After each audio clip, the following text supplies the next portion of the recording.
This is my audience. My name is Anastasia Walter, and I will be doing a speech on the Titanic today. In the novel The Wreck of the Titan, the plotline followed an unsinkable ship sailing from England to New York, carrying the rich across the ocean. On its voyage, the Titan hit an iceberg in the North Atlantic, sinking and killing many of the passengers aboard the ship. Does this sound familiar? This story is almost identical to the story that befell the RMS Titanic 14 years after the book's release. I have always been fascinated with tragedies and wars, from the Civil War to the Hindenburg blimp tragedy, and the Titanic tragedy is no different. From a young age, I've read many books and articles written about the Titanic. The first point to discuss is the size, accommodation, and its reputation as unsinkable. The second point to discuss is the sinking of the ship and some aspects that led to its sinking. The third point to discuss is the 1997 blockbuster hit Titanic. Before we can discuss the tragedy itself, it is only logical to discuss the ship before it met its demise. At the time of its creation, it was said to be the largest and most luxurious ship ever to be built. Essentially, she was the largest movable object, and according to the book The Titanic, the extraordinary story of the unsinkable ship, the ship was 882 feet in length and weighed nearly 46,000 tons. This made the Titanic 100 feet longer and 15,000 tons heavier than any modern-day ship. According to the book Titanic, The Truth Behind the Disaster, the Titanic could accommodate approximately 2,345 passengers and 862 crew members. In addition to its size, the furnishing and accommodations on the ship were among the finest available.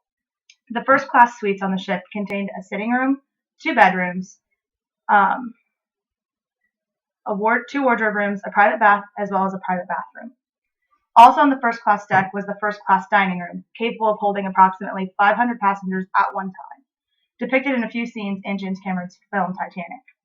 On top of these personal accommodations, to put into perspective the lavishness of the ship, there was a squash court, swimming pool, library, barbershop, dark room, and many more for the passengers' convenience and entertainment. From its blueprints, the Titanic was believed to be the safest ship ever built. Also described in the Titanic, the extraordinary story of the unsinkable ship, the Titanic was said to have a double bottom, designed to keep the water from entering the ship in case the outer layer was pierced, as it was in the case of the iceberg. The bottom of the ship contained watertight compartments with watertight doors in the case of the bottom layers of the ship were pierced. In case of the compartments filling with water, the automatic doors would shut to trap the water inside.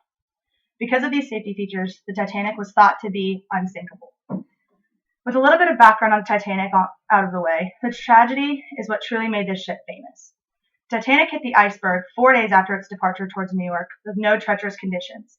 The sky was clear and the water was calm. As the ship hit the iceberg at almost 11:40 p.m. on April 14th, exactly 5 of her watertight compartments were pierced and took in water.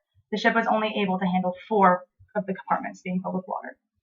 Emergency flares were fired and distress signals were sent out, though the Carpathia, the closest ship at the time, was not able to arrive until 4:10 a.m.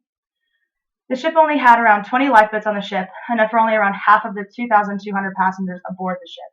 On top of not having enough lifeboats aboard, many of the lifeboats were sent out about only half full as a result of the panic aboard at the time. It took approximately 2 hours and 40 minutes for the ship to sink after the collision with the iceberg. Just before sinking completely, the ship began to split in half, and the bow of the ship, already submerged but still barely attached to the stern, severing and sinking to the bottom. The stern continues to float for a short period of time before it, too, sank to the bottom of the Atlantic Ocean. Overall, it was reported that around 1,500 lives were lost the day of the Titanic tragedy. Some people that fell into the water died of heart attack due to the cardiovascular system failure, though the majority of the people died slowly of hypothermia.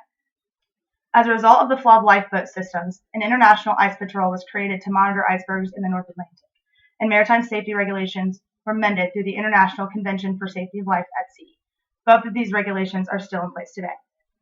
This infamous tragedy is what this ship is remembered for, but the tragedy stays fresh in our minds as a result of James Cameron's 1997 film Titanic. Starring Leonardo DiCaprio and Kate Winslet, the film follows and boasted a budget of about $200 million. Cameron interspersed a love story within the disaster of the film, feeling that it enhanced and depicted the emotions of the aftermath of the disaster.